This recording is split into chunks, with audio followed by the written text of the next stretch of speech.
Students, आज की इस क्लास में हम पढ़ने जा रहे हैं Rajasthan board of secondary education class 10th English के chapter feast of the dead. Chapter को लिखा है एक टर्किश राइटर सेवडेट क्यूटरेट ने।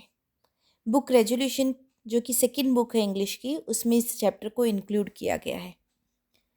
अगर हम बात करते हैं स्टोरी ऑफ द चैप्टर, तो एक स्टोरी है, बहुत ही एक मार्मिक सी कहानी, एक टचिंग सी कहानी about a very poor family. एक ऐसी फैमिली जिसमें एक डेथ, एक मौत का दुख तो है ही, लेकिन साथ ही साथ इस दुख से ज़्यादा ओवरपावरिंग हो जाती है भूख। और इसलिए जो है फैमिली का एक बच्चा उम्मीद करता है कि काश उसके भाई की डेथ हो जाए so that he can get the food from the neighbourhood. क्योंकि टर्किश सोसाइटी जो है उसमें एक ट्रेडिशन है कि जब भी किसी घर में डेथ होती है तो वहाँ फूड जो है, खाना जो है, पड़ोसियों के द्वारा भेजा जाता है। और यहाँ इस फैमिली का हेड जो है, जब उसकी डेथ हो जाती है एट दैट टाइम ऑल्सो उसकी फैमिली को खाना भेजा जाता है पड़ोसियों के द्वारा। और इस खाने की वजह से वो लोग उम्मीद करते हैं कि शायद वो अपना दुख भूल सकते हैं। आगे इस स्टोरी में क्या होता है वो हम देखेंगे स्टोरी की टेक्सचुअल रीडिंग में। लाइन टू लाइन हम इस स्टोरी को पढ़ेंगे। January change the colour of the air. मौसम है जनवरी का मंथ, टर्किश कंट्री है और वहाँ कलर ऑफ द ईयर मानो पूरी तरह से बदल ही चुका है। ठंड में क्या होता है, एकदम पूरी हवा ठंडी हो चुकी होती है। जनवरी के मंथ में ऐसा ही हुआ, मानो हवा का रंग ही बदल गया। The world seemed grimmer and people went out only for work. पूरी दुनिया, पूरा वर्ल्ड अब ग्रिम। ग्रिम का मतलब क्या होता है, डार्क, निराशावादी सा, धुंधला सा लगने लगा। रोशनी, ब्राइटनेस, चमकीलापन नहीं था। And people went out only for work. अब लोग बाहर जाते थे सिर्फ और सिर्फ अपने काम के लिए। काम के बिना कोई बाहर नहीं निकलता था, इतनी ठंड थी। There was nobody under the oak trees. अब कोई भी इधर उधर घूमता नहीं दिख रहा था, ना तो ओक जो एक तरह के पेड़ होते हैं उनके पेड़ों के नीचे। In the courtyards of the mosque. Mosque यानी मस्जिद का जो बीच का आंगन था बाहर का, वहाँ भी कोई नहीं मिलता था। एंड अदर कूल प्लेसेज, ना ही बाकी ठंडी जगह। Where children gathered in the summer. गर्मियों में वहाँ बच्चे खेला करते थे, अब सर्दी के टाइम जनवरी में वहाँ कोई नहीं है। The fountains were never completely deserted. लेकिन जो फाउंटेन्स है, फाउंटेन्स यानी जो झरने हैं, वो कभी भी डिजर्टेड नहीं हुए, कम्प्लीटली डिजर्टेड। डिजर्टेड यानी सुनसान नहीं हुए। क्यों? क्योंकि वहाँ से तो पानी आना है, कोई ना कोई होगा ही। Almost every day there would be someone to go there to fetch the day's water. क्योंकि हर दिन कोई ना कोई, देयर वुड बी समवन, कोई ना कोई तो होगा, टू गो देयर जो वहाँ जाएगा, to fetch the day's water ताकि दिन के लिए पानी ले आए। फैच मतलब लेकर आना। That noon the boy who had been to the fountain. उस दोपहर की बात है, किसी दोपहर की, कि एक लड़का गया फाउंटेन की तरफ, झरने की तरफ। रैन बैक टू द स्ट्रीट। और वो वापस गली में दौड़ता दौड़ता आया, पैंटिंग, पैंटिंग मतलब हाँफते हुए। And told the first man he saw. और जो भी पहला आदमी उसे मिला उसको उसने बताया। क्या बताया उस लड़के ने? दुर्शन आगा इज डेड। दुर्शन आगा मर गए हैं। शायद कोई आदमी, दुर्शन आगा, जो कि वहाँ मरा हुआ पड़ा था उस फाउंटेन के पास, उस बच्चे ने उसे देखा एंड वो दौड़ता हुआ आया और जो भी उसे पहला आदमी मिला उसने उसे ये बात बताई। अभी दुर्शन आगा कौन था? Dursun Aga the water carrier. Water carrier मतलब वो पर्सन जो वाटर लेकर आता था, पानी लेकर आता था। Was a familiar figure on the street. वो गली में एक फेमिलियर फिगर था, सभी उसे जानते थे। He barely made both hands meet.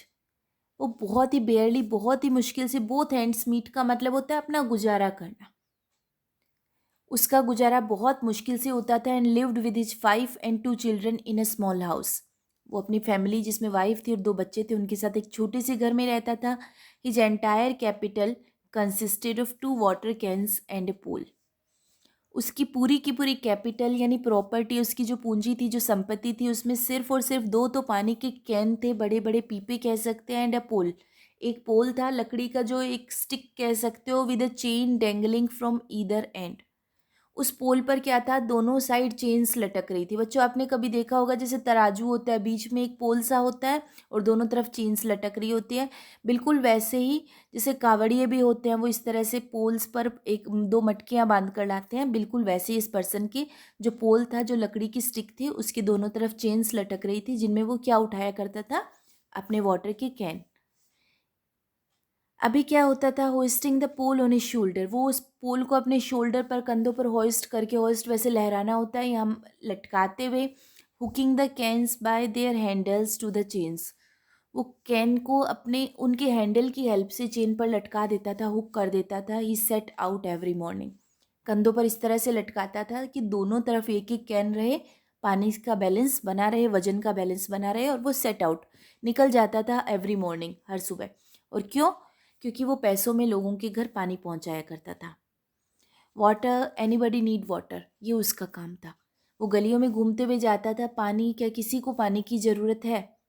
His voice would carry as far as the last house on the street, आवाज़ उसकी इतनी तेज होती थी कि गली के एंड हाउस तक भी पहुंच जाया करती थी। दोज हु नीडेड वाटर, जिनको पानी की ज़रूरत होती थी, जो खुद जाकर नहीं ला सकते थे, वुड कॉल बैक, वो बदले में आवाज़ लगाते थे।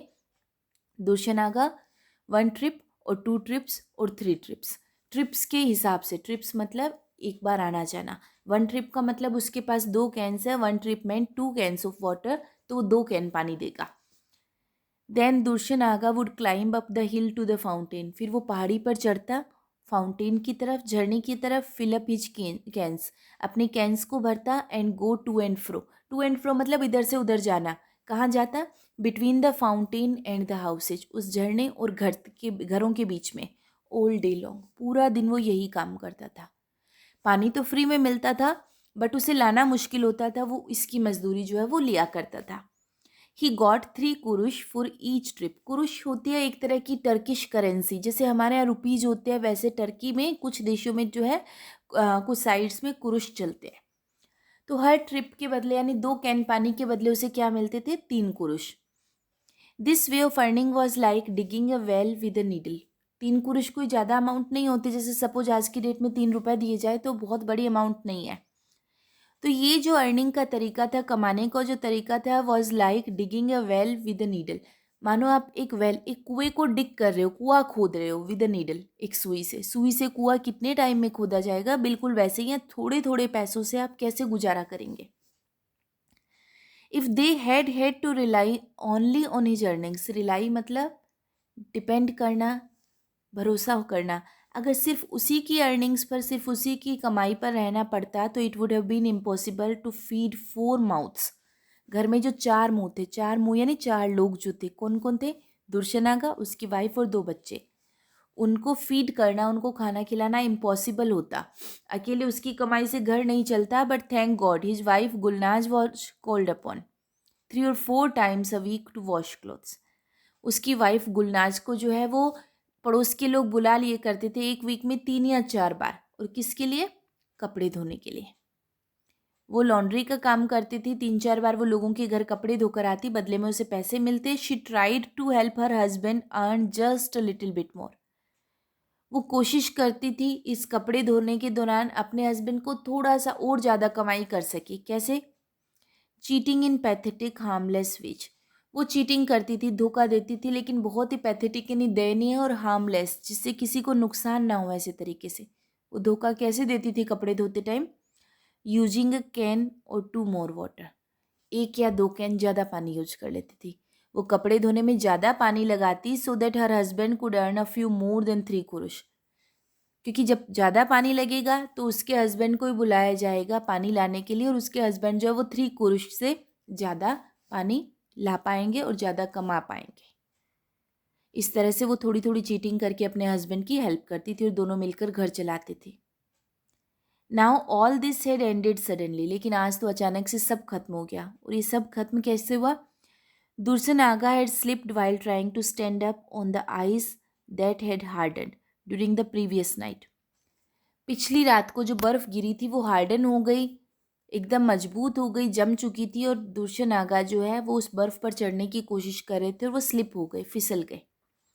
एंड हिट हिज हेड, और उनका जो हेड है वो हिट हुआ यानी टकराया, on the stone bowl under the tap, tap के नीचे एक स्टोन का बॉल यानी एक पत्थर का कटोरा रखा हुआ था, उससे टकराया। टैप क्या होती है? टोंटी या नल। और उनकी डेथ हो गई। When Gulnaz heard the news she froze, जब गुलनाज ने इस न्यूज़ को सुना, इस खबर को सुना कि उसके पति की डेथ हो गई, तो मानो वो जम गई, फ्रीज हो चुकी थी वो। What was she going to do now, अब वो सोच रही है कि अब वो क्या करेगी अकेले। It was not easy to be left with two children. आसान नहीं था कि अब वो बच गई थी, लेफ्ट हो गई थी दो बच्चों के साथ। One 9 years old and the other 6। बच्चे भी छोटे थे, एक सिर्फ 9 साल का और दूसरा 6 साल का। How could she feed them only by washing clothes 2 or 3 times a week। अब वो उन बच्चों को कैसे फीड करेगी, कैसे खाना खिलाएगी एक वीक में 2 या 3 बार कपड़े धोकर। She thought and thought but could not reach a decision. वो सोचती रही कि अब वो क्या करेगी, लेकिन कोई डिसीजन नहीं निकला, कोई हल नहीं निकला, कोई निर्णय नहीं हुआ कि आखिर अब वो कमाई कैसे करेगी। वो बहुत ज़्यादा पैथेटिक कंडीशन में थी। अभी क्या हुआ, it is a tradition for the neighbours to send food for a day or two to the house where death has occurred. अब वहाँ उस जगह क्या थी, ट्रेडिशन थी, एक परंपरा थी नेबर्स में, पड़ोसियों में, कि वो क्या करते थे पड़ोसी, फूड भेजते थे, खाना भेजते थे for a day or to. 1 या 2 दिन क्या होता था, पड़ोस से खाना आता था टू द हाउस, उस घर में वेयर डेथ हैज अकर्ड। अकर हो ना, घटित हो ना, जहाँ मौत हुई है। तो यहाँ भी हुआ। The first meal came to Gulnaz. पड़ोसियों ने जब खाना भेजा तो पहला मील जो है, मील यानी खाना, पहला खाना आया गुलनाज के लिए एंड हर चिल्ड्रन, उसके बच्चों के लिए, from the white House. White House एक बड़ा सा ग्रैंड सा हाउस था, where Ref Efendi the wealthy businessman lived. वो वाइट हाउस जो था, वहाँ रेफ इफेंडी नाम से एक बिजनेसमैन, बहुत ही वेल्दी यानी धनवान बिजनेसमैन रहता था, उनके घर से खाना आया। ऑब्वियसली वाइट हाउस से एक धनवान इंसान के घर से खाना आया तो अच्छा होगा। At noon on the day after Dushyant Agha died. जिस दिन दुष्यंत आगा की डेथ हुई उस दिन दोपहर में क्या हुआ, the made from the white house appear with a large tray. Made जो थी, नौकरानी जो थी वाइट हाउस की, वो आई एक लार्ज ट्रे, एक बड़ी सी ट्रे लेकर। On it were dishes. इसमें कई तरह की डिशेस थी, कई तरह के व्यंजन थे। Of noodles. सबसे पहले तो नूडल्स थे जो cooked in chicken broth, chicken broth में, चिकन के सूप में, शोरबे में जो है वो पकाए गए थे। Some meat in a rich sauce. थोड़ा मीट पकाया हुआ था रिच सॉस में, बहुत ही अच्छे सॉस में। चीज़ रोल्स बने हुए थे एंड स्वीट्स, मिठाइयाँ थी। मतलब एक बहुत ही शाही खाना था, बहुत रिच खाना था। टू टेल द ट्रूथ, अगर सच कहा जाए, no one had thought of eating that day. हालांकि उस दिन उनके घर में डेथ हुई थी तो खाने के बारे में किसी ने सोचा भी नहीं था। But as soon as the cover was lifted from the tray, लेकिन जैसे ही उस ट्रे से कवर हटाया गया, ढक्कन हटाया गया, the aroma of the food beckoned them. तो फूड की जो एरोमा थी, एरोमा मतलब सुगंध जो थी, उसने मानो ने बेकन किया हो, इशारा किया हो अपनी तरफ। पहली बार उन्होंने इतना अच्छा खाना देखा और सूंघा था। दे गैदर्ड राउंड द टेबल। वो टेबल की चारों तरफ इकट्ठा हुए। And may be because they had never had such good food before. और शायद इसलिए क्योंकि आज तक उन्होंने इतना अच्छा खाना कभी नहीं खाया था। It tested exceptionally delicious. Exceptionally क्या होता है, अपवाद स्वरूप, जैसा पहले कभी नहीं हुआ, उतना डिलीशियस, उतना टेस्टी उन्हें लगा वो खाना।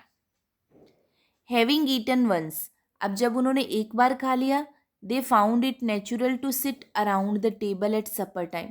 अब सपर टाइम यानी शाम के खाने का भी जब टाइम आया तो वो फिर से टेबल के चारों तरफ बैठ गए एंड सेटिस्फाई देयर हंगर। और उन्होंने अपनी हंगर को, अपनी भूख को सेटिस्फाई किया, शांत किया with the left overs of their lunch. Lunch में जो लेफ्ट ओवर था, जो कुछ बचा था, उससे उन्होंने अपनी भूख शांत की। Another neighbour took care of the food for the next day. अगले दिन के भोजन की जिम्मेदारी दूसरे पड़ोसी की थी। This went on for 3 or 4 days। 3-4 दिन तक यही चीज़ चलती रही। None of the later meals were as tasty और generous as the food from the white House. हालांकि बाद में जितने भी फूड्स आए, बाद के मील्स जो आए थे, लेटर मील्स यानी दूसरे तीसरे चौथे दिन, उनमें से कोई भी इतना टेस्टी नहीं था, इतना जेनरस, जेनरस यानी दयालु, यानी बहुत सारी मात्रा में नहीं था, as the food from the white house, जितना कि कहाँ से था, वाइट हाउस से आया खाना। But they were all a great deal better than any that was ever cooked in Gulnaz pot. लेकिन गुलनाज के पोट में, गुलनाज के बर्तन में आज तक जो खाना बना था, उस खाने से तो ग्रेट डील बेटर थे, बहुत ज़्यादा अच्छे थे पड़ोसियों के घर से आया खाना। क्योंकि ये लोग गरीब थे, इनके घर में खाना जो है वो बहुत अच्छा नहीं बनता था। तो पड़ोसियों का खाना भले वाइट हाउस जितना अच्छा ना हो, लेकिन उनके खुद के घर के खाने से तो बहुत अच्छा था। If this could have continued, अगर ये चीज़ चलती रहती, Gulnaz and her children could easily have borne their sorrow to the end of their lives. अगर ये पड़ोसियों के घर से आया हुआ खाना चलता रहता तो गुलनाज और उसके बच्चे जो है ईजिली हैव बोर्न, बोर्न क्या होता है, सहन कर लेना, दिस सोरो, अपने घर के दुख को, अपने पिता की, अपने घर के आदमी की डेथ को वो सहन कर लेते, और इस दुख को to the end of their lives, अपनी ज़िंदगी के अंत तक उन्हें कोई फ़र्क नहीं पड़ता, वो इस दुख को सहन कर लेते। But when the trays stopped coming, लेकिन अब धीरे धीरे क्या हुआ, ट्रेज आनी बंद हो गई, घर में खाने की ट्रे आनी बंद हुई। And the coal they were buying from the store on the main street could not be bought any more. और कोल यानी कोयला, जो वो लोग बाय कर रहे थे यानी खरीद रहे थे अपने पैसों से, कहाँ से खरीद रहे थे, क्योंकि सर्दियों के टाइम कोयला ज़रूरी था अंगीठी जलाने के लिए। मेन स्ट्रीट के एक स्टोर से वो कोयला खरीद रहे थे। अब वो उस कोयले को नहीं खरीद सकते थे, और क्यों नहीं खरीद सकते थे, क्योंकि उनके पास पैसे भी खत्म हो गए, ना खाना आ रहा था ना उनके पास पैसे थे। तो दे बिगेन टू रियलाइज, अब उन्होंने रियलाइज करना शुरू किया, महसूस करना शुरू किया दैट देयर सोरो वॉज अनबियरेबल, कि उनकी ज़िंदगी का ये जो दुख है ये तो अनबियरेबल है, असहनीय है, वो इस दुख को सहन कर ही नहीं सकते। अब उन्हें अपने घर के मुखिया की मौत का एहसास हुआ कि अब वो क्या करेंगे। The first day the food stop they kept up their hope still noon. पहला दिन जब खाना आना बंद हुआ, they kept up their hope still noon, till noon, दोपहर तक तो उन्होंने अपनी उम्मीदें रखी कि शायद कोई ना कोई आएगा। Running to the door each time they heard a footstep outside, जैसे ही बाहर फुटस्टेप की पैरों की आवाज़ सुनती, ये लोग दरवाजे की तरफ दौड़ते, इस उम्मीद में कि शायद कोई खाना लेकर आए हैं। But it was only people going about their daily lifes, लेकिन ये तो सिर्फ क्या थे, लोग जो अपनी डेली लाइफ्स पर, अपनी दैनिक जिंदगी पर, अपने दैनिक कामों में जा रहे थे, उनके पैरों की आवाज़ थी। At supper time they realized no one was going to bring them food. Supper time जब हुआ, शाम का खाने का टाइम जब हुआ, तब उनको रियलाइज हो गया था, ये बात महसूस हो गई थी कि आज कोई उनके लिए खाना नहीं लेकर आएगा। क्यों? क्योंकि अगर लाता तो दोपहर तक आ चुका होता। So they had to cook at home as they had done before, तो आज उन्हें घर में ही खाना पकाना पड़ा जैसे वो पहले कर रहे थे। They had got use to quite a different type of food during the past few days. हालांकि ये लोग यूज्ड टू हो गए थे, यूज्ड टू का मतलब क्या होता है, हैबिचुअल हो जाना, आदतन हो जाना, इन्हें आदत पड़ गई थी एक डिफरेंट टाइप के फूड की। During the past few days, पिछले कई दिनों से पड़ोसियों के घर का अच्छा खाना खाकर इन्हें अच्छे खाने की आदत हो गई थी। एंड फाउंड इट डिफ़िकल्ट, और उन्हें बड़ा मुश्किल लगा, to adjust to the meagre dish, meagre यानी कम मात्रा में बनी, कंजूसी से बनी डिश जो है, Gulnaz cooked with hardly a trace of butter, Gulnaz ने जो हल्के से बटर के साथ, हार्डली अ ट्रेस, जिसका बटर का मानो नामो निशानी नहीं था, ऐसी डिश जो गुलनाज ने पकाई, तो उस उनके लिए खाना मुश्किल था। क्यों? क्योंकि पिछले कई दिनों से वो अच्छा खाना खा रहे थे। They had no choice but to get used to it again, लेकिन अब उनके पास चॉइस तो थी नहीं, पड़ोसी तो अब खाना भेजेंगे नहीं, तो उन्हें फिर से इसी का यूज टू होना था, इसी की आदत डालनी थी। It was not long before they ran out of butter, floor, potatoes and grain. ज़्यादा लंबा टाइम नहीं लगा, घर में सब कुछ रन आउट हो गया, यानी खत्म हो गया। बटर भी, मक्खन भी, फ्लोर यानी आटा भी, पोटैटोज आलू भी, और ग्रेन यानी जितना अनाज था वो सब खत्म हुआ। For the next few days they ate whatever they found in the house. अगले कुछ दिनों तक जब अनाज खत्म हो गया तो घर में जो कुछ मिला वो उन्होंने खा लिया।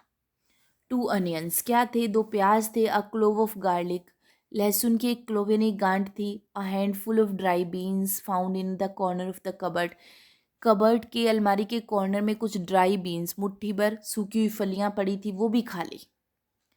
Finally there came a day, और लास्ट में क्या हुआ, एक दिन ऐसा आया when all the pots, baskets, bottles and boxes in the house were empty, घर में सब कुछ खाली हो गया। That day for the first time they went to bed on empty stomach, उस दिन पहली बार वो लोग एम्प्टी स्टमक यानी खाली पेट सोए। खाना नहीं खाया उन लोगों ने, और क्यों नहीं खाया, क्योंकि उनके पास खाने को कुछ नहीं था। The next day was the same, अगला दिन भी ऐसे ही था। By the next afternoon the little one had started crying with hunger, क्योंकि एक दिन से ऊपर हो गया था। तो नेक्स्ट आफ्टरनून क्या हुआ, अगली दोपहर क्या हुआ, जो छोटा बच्चा था 6 साल का, उसने रोना स्टार्ट कर दिया भूख से। Gulnaz kept hoping someone would send for her to wash clothes. Gulnaz हालांकि उम्मीद कर रही थी कि कोई ना कोई तो उसे सेंड फॉर यानी बुलाएगा, कॉल करेगा कपड़े धोने के लिए।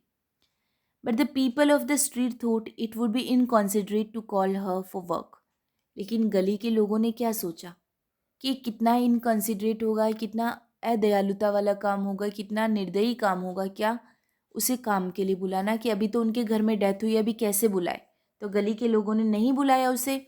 The day after no one in the household thought of getting up.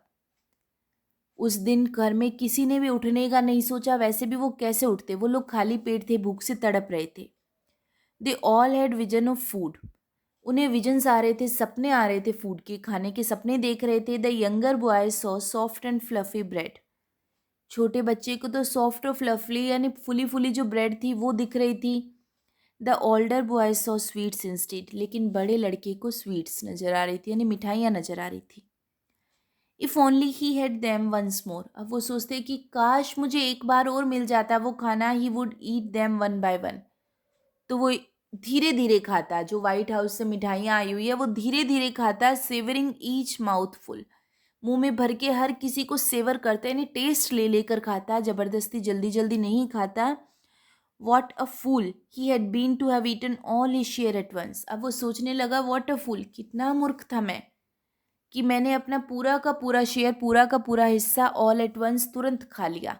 काश मुझे एक बार फिर से मिल जाए तो मैं उन्हें बचा बचा कर खाऊं, धीरे धीरे खाऊं, टेस्ट ले लेकर खाऊं। Gulnaz lay in her bed listening to the murmurs of her children.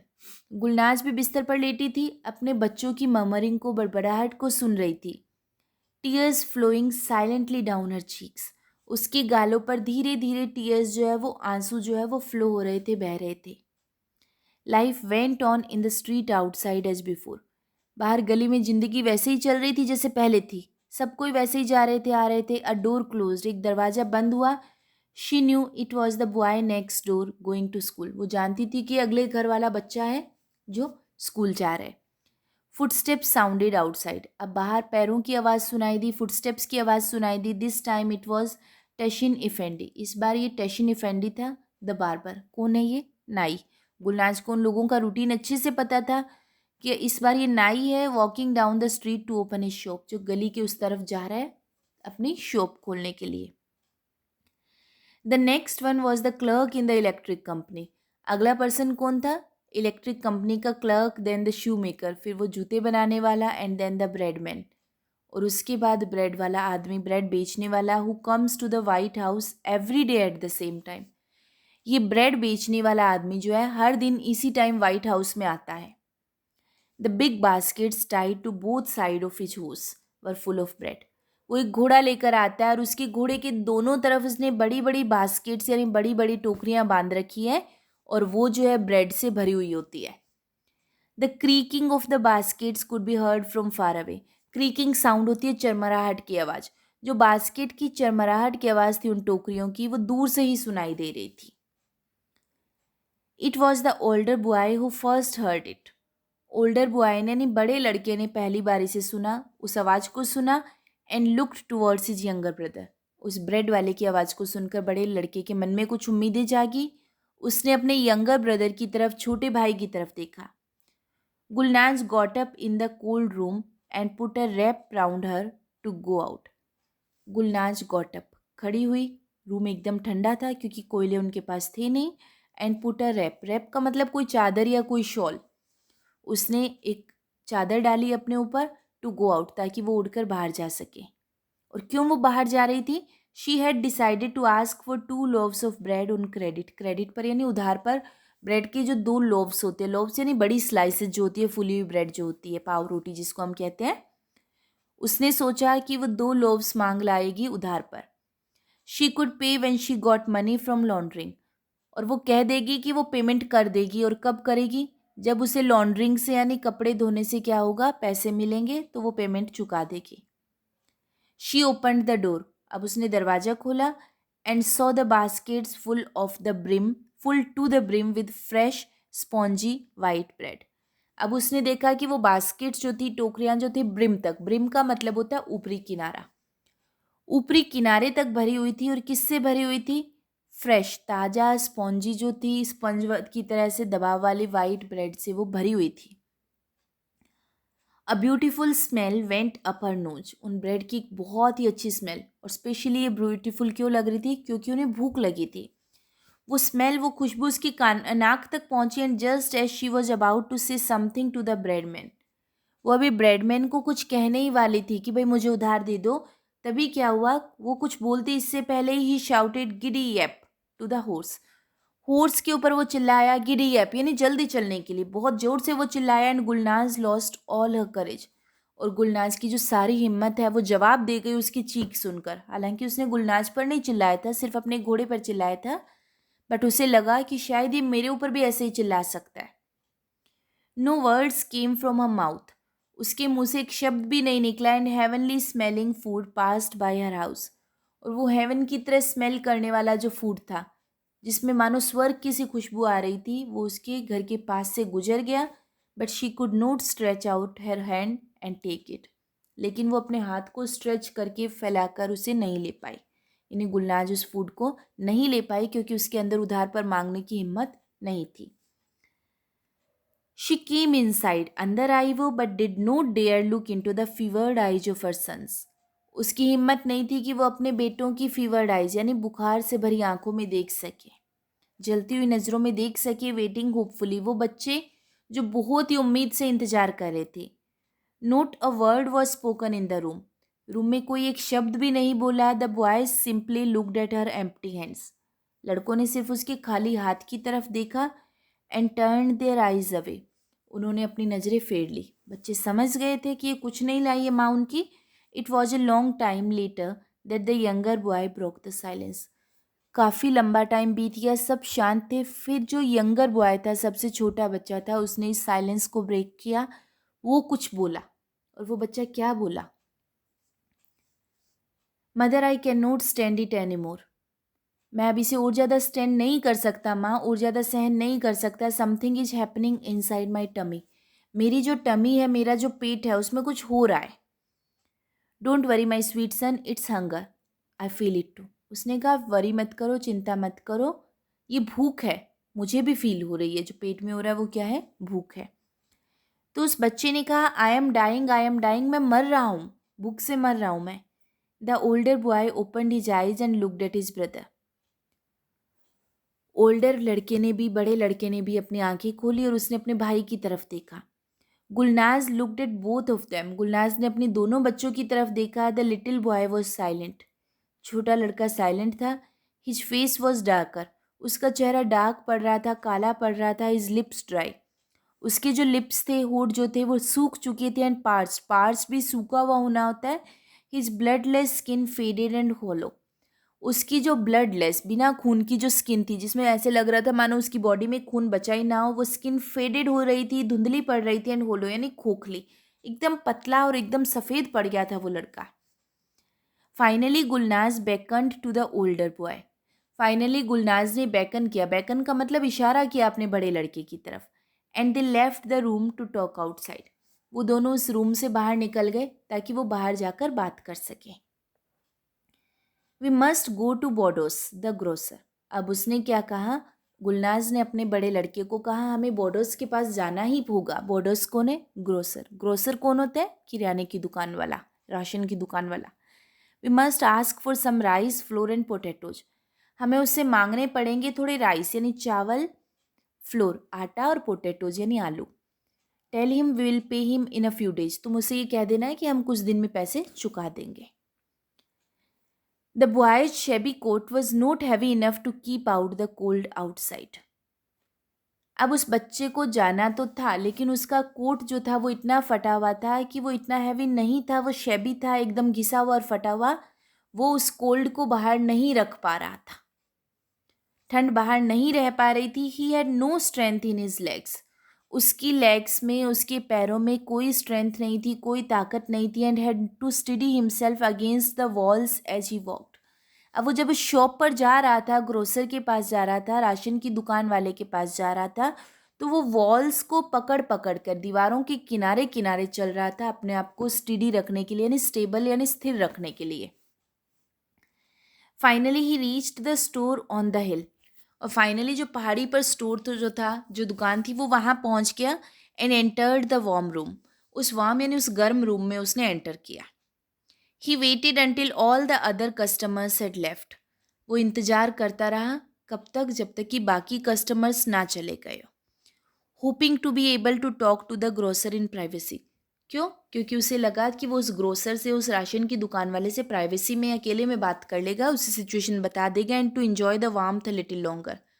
और थोड़ा क्या था कि वो वहाँ कुछ देर बैठा है तो उस गर्मी को भी इंजॉय कर लेगा। क्यों? क्योंकि उनके घर में तो कोयले नहीं थे। Then he left his place by the fireside. अब जब सब चले गए तो वो फायर साइड के पास से, आग के पास से उसने अपनी जगह छोड़ी। And ordered a pound of rice. उसने ऑर्डर किया किस चीज़ का? Pound of rice. पाउंड भी एक तोलने के जैसे यूनिट हो गई, जैसे किलोज होते हैं। अ पाउंड ऑफ फ्लोर, चावल, आटा, and a pound of potatoes. 1 pound potatoes उसने ऑर्डर किया, आलू का ऑर्डर किया। He put his hand in to his pocket. अब उसने अपना हाथ अपनी पॉकेट में डाला, as if reaching for his money, मानो कि पैसे जो है वो निकाल रहा हो। And then pretended to have left it at home. और फिर उसने प्रिटेंड किया, उसने दिखावा किया, मानो कि वो उसे घर पर छोड़ आया। उसने उसे सच नहीं बताया, उसने ऑर्डर कर दिया एंड देन ऐसे शो ऑफ किया मानो कि पैसे उसके घर पर रह गए हो। और उसने क्या कहा? Oh I seem to have forgotten it at home. अरे ऐसा लग रहा है मानो मैं फोगोट कर गया, भूल गया उन पैसों को घर पे। I would hate to have to go all the way home in this cold and come back again. मुझे बिल्कुल अच्छा नहीं लगेगा। आई वुड हेट, मुझे गलत लगेगा, नफरत होगी कि मैं वापस इतनी ठंड में घर जाऊं और वापस पैसे लेकर आऊं। Right it down. आप नोट डाउन कर लो पैसे, एंड आई पे यू टुमारो। मैं कल पेमेंट कर दूंगा। उसने उसे अपनी सिचुएशन नहीं बताई बल्कि झूठ बोल दिया। It was a brave effort. बहुत ही बहादुरी से उसने एफर्ट किया। But the grocer knew the tricks of the trade too well. लेकिन ग्रोसर भी जो था, राशन की दुकान वाला भी जो था, वो भी एक अच्छा बिजनेसमैन था। वो बिजनेस की सारी ट्रिक्स जानता था। उसने क्या कहा? First bring the money. जाओ पहले पैसे लेकर आओ, then you can take the goods. फिर तुम सामान को, गुड्स यानी सामान ले जाना। You have become so thin. तुम वैसे भी इतने थिन हो चुके हो, इतने पतले हो चुके हो। Someone who has money at home does not get so thin. कोई इंसान जिसके घर में पैसे होते हैं वो कभी इतना पतला नहीं होता। The boy hurried out. लड़का जल्दी से बाहर निकल गया। हरी आउट, जल्दी से बाहर निकला। एम्बेरेस्ड, वो बहुत ज़्यादा एम्बेरेस्ड था, शर्मिंदा था। To have his life found out, कि उसका लाई जो था, उसका झूठ जो था वो पकड़ा गया। He found the iciness of the street more unbearable than he had before he entered the street. अब क्योंकि उसे शर्मिंदगी थी तो वो गली की जो आइसीनेस थी, यानी ठंडक जो थी, जो थी, वो उसे और ज़्यादा अनबियरेबल लगने लगी, असहनीय लगने लगी। इस जितनी कि उसे स्टोर में एंटर करने से पहले नहीं लगी थी, यानी आते टाइम जितनी ठंड नहीं लगी थी, अभी जाते टाइम उससे ज़्यादा लग रही है। और क्यों लग रही है? क्योंकि ये ठंड से ज़्यादा शर्मिंदगी थी। At the corner he saw smoke coming out of the chimney of the white house. अब जब वो गली के कॉर्नर में पहुंचा तो उसने देखा कि वाइट हाउस जो था, बड़ा सा घर जो था, उसकी चिमनी से स्मोक यानी धुआं निकल रहा था, यानी उनके घर में खाना पक रहा था। How happy were the people who lived in it. अब वो सोचने लगा कि इस घर में जो लोग रहते हैं वो कितने हैप्पी होंगे, कितने खुश होंगे। It did not occur to him to be jealous of them. ऐसा नहीं था कि वो उन लोगों से जेलस था, ईर्ष्या कर रहा था। He had only admiration for these people. उसके मन में सिर्फ इन लोगों के लिए एडमिरेशन थी। एडमिरेशन मतलब प्रशंसा थी। Who had given him the best meal of his life. क्योंकि इन लोगों ने उसे अपनी ज़िंदगी का बेस्ट मील, सबसे अच्छा खाना दिया था। वो तारीफ़ कर रहा था उन लोगों की। He walked home as fast as he could. वो जितनी जल्दी चल सकता था वो जल्दी घर पहुंचा। His teeth chattering. उसके टीथ जो थे वो चैटर हो रहे थे। चैटर वैसे तो बक बक करना, बोलना होता है, लेकिन यहाँ दांत जो है वो कप कपा रहे थे।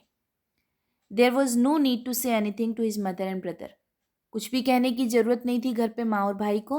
His empty hands had told their own story. क्योंकि उसके खाली हाथों ने खुद अपनी कहानी बता दी कि वो कुछ नहीं ला पाया।